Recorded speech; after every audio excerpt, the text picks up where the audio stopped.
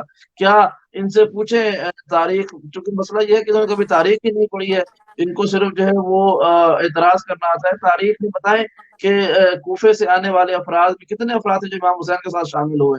اور جو تیسری بات یہ ہے کہ امام حسین کے قاتلوں سے آج کون محبت کرتا ہے؟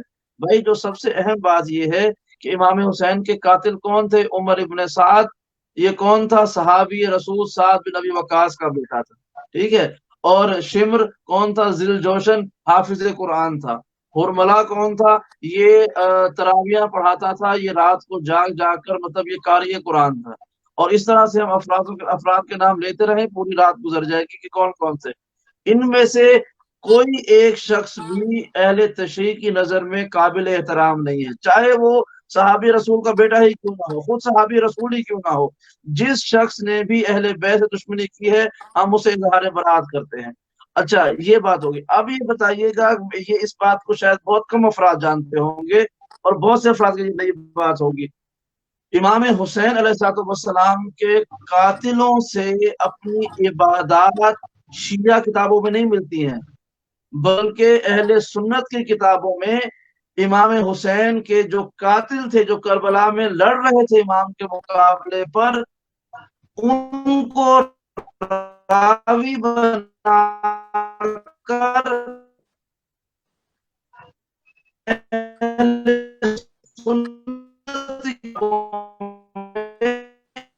دین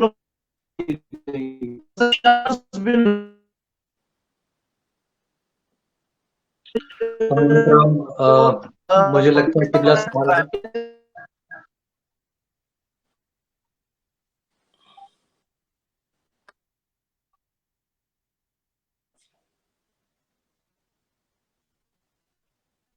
مومنین اکرام معذرت خواہ ہیں، انٹرنیٹ کی پرابلم کی وجہ سے شاید علامہ صاحب سے ہمارا رابطہ جو کٹ چکا ہے.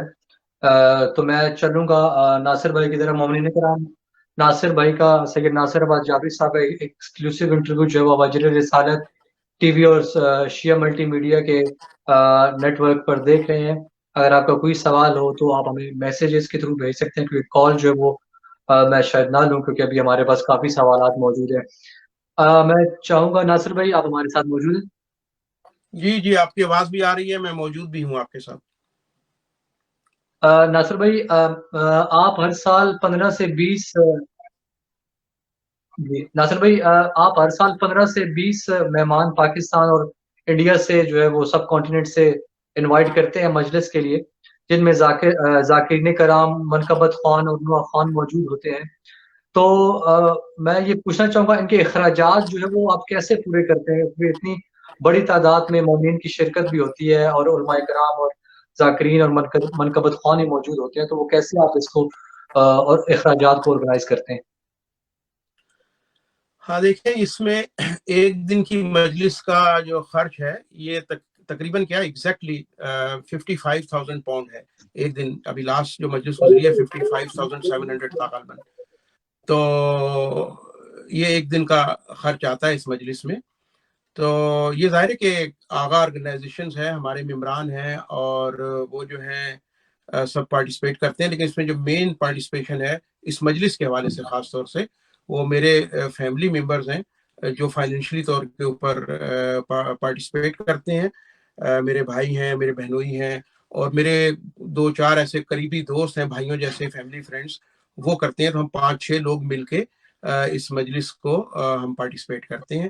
اور میں ان لوگوں کا نام بھی نہیں لیتا تھا مجلس میں، لیکن جب سے یہ کہا گیا کہ جناب فلانی ایجنسی سپورٹ کرتی ہے، فلانی کرتی ہے، تو پھر میں نے مجلس میں ان کا شکریہ کے لیے ان کے نام بھی میں نے لیے کہ بھئی یہ لوگ جو ہیں ہمارے ساتھ فائنینشلی سپورٹ کرتے ہیں. پھر کچھ لوگوں نے یہ بھی اڑانا شروع کر دیا جی فلانے آدمی 1000 دیے، تو پھر میں نے خاص طور سے نام بھی اس لوگوں کے لیے، تاکہ اگر ان سے کہیں کہ اگر آپ نے پیسے دیے تو آپ کا نام تو نہیں شکریہ ادا نہیں کیا گیا. تو یہ ہے. اور اگر کوئی ایجنسی ہمیں سپورٹ کر رہی ہوتی تو ہم وہاں پہ ڈونیشن کے لیے چادر نہ چلا رہے ہوتے. تو آگا آرگنائزیشن ہے، اس کے ممبران ہیں یو کے تمام علاقوں کے اندر ہمارے ممبران ہیں، ان کے سٹینڈنگ آرڈرز لگے ہوئے ہیں، 5 پاؤنڈ 10 پاؤنڈ 12 پاؤنڈ ان کے سٹینڈنگ آرڈر آتے ہیں. آرگنائزیشن ہے، اس کے تمام تر اکاؤنٹ جو ہیں حکومت برطانیہ کی جو چیریٹی کمیشن کی ویب سائٹ ہے وہاں پر موجود ہیں. ہمارے جو ٹریجدار ہیں اظہر سبطین صاحب، بزرگ ہمارے ریٹائرڈ سول سرونٹ ہیں، جو ان تمام پیسوں کا جو ہے، پیسوں کا نہیں بلکہ کہنا چاہیے پائی کا حساب رکھتے ہیں، اور ایوری تھنگ از ڈاکومنٹڈ اس میں ہے. اور بہت سے لوگ اسپانسر بھی کرتے ہیں، یعنی کسی کو کوئی عالم آصف الوی صاحب کا کوئی چاہنے والا ہے، اس نے کہا جی آصف الوی صاحب کا جو ہے ٹکٹ جو ہے وہ آنے جانے کا میں دوں گا. تو اس طرح سے بہت سی اسپانسرز بھی لوگ کر دیتے ہیں مجلس میں. اسی طرح سے نظر نیاز میں بھی لوگ کرتے ہیں. تو سب مل ملا کے، کوئی فرد واحد تو نہیں ہے، سب مل ملا کے. اور جیسے پوری دنیا میں مجلسیں ہوتی ہیں کیسے ہوتی ہیں، اس کے اخراجات کون اٹھاتا ہے؟ کہیں کوئی تنظیم اٹھاتی ہے، کہیں کوئی فیملی اٹھا رہی ہوتی ہے. اسی طرح سے یہ بھی مجلس ہو رہی ہوتی ہے، اس میں کوئی نئی بات تھوڑی ہے کوئی.